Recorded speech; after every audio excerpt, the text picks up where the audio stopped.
சரி சார், அந்த பொண்ணு பண்ண தப்புக்கு இது அவளுக்கு தண்டனையாக கூட வச்சுக்கலாம். ஆனால் தர்ஷன் பண்ண தப்புக்கு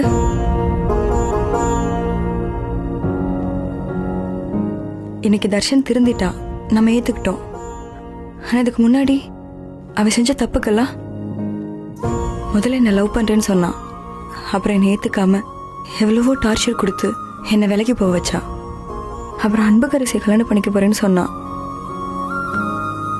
சரி, அதுவாச்சும் நிஜமா இருக்க போதுன்னு பார்த்தா எங்கள் அப்பா செத்துப்போ அவன் அவ்வளோ எமோஷன் ஆகி, உன்னை 100% காதலிக்கிற, உன்னை விட்டு விலக மாட்டேன், நீ தான் என் உலகம்னு சொன்னான்.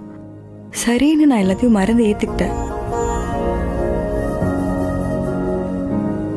இப்படி ஒவ்வொரு முறையும் அவன் தப்பு பண்ணும்போது நம்ம மன்னிக்கிறோம் இல்லையா?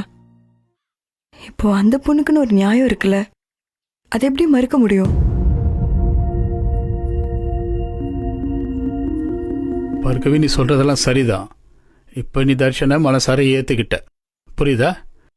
இப்போ நீ கல்யாணம் பண்ணியிருக்க இல்லையா, இது மட்டும் முழுமையான வாழ்க்கையில் உன்னுடைய கோல் கிடையாது. ஜனனி சொன்ன மாதிரி தான் இது உன்னோட முதல் படி. இதுக்கப்புறம் நீங்கள் சேர்ந்து வாழணும், ஒன்றா பயணிக்கணும்.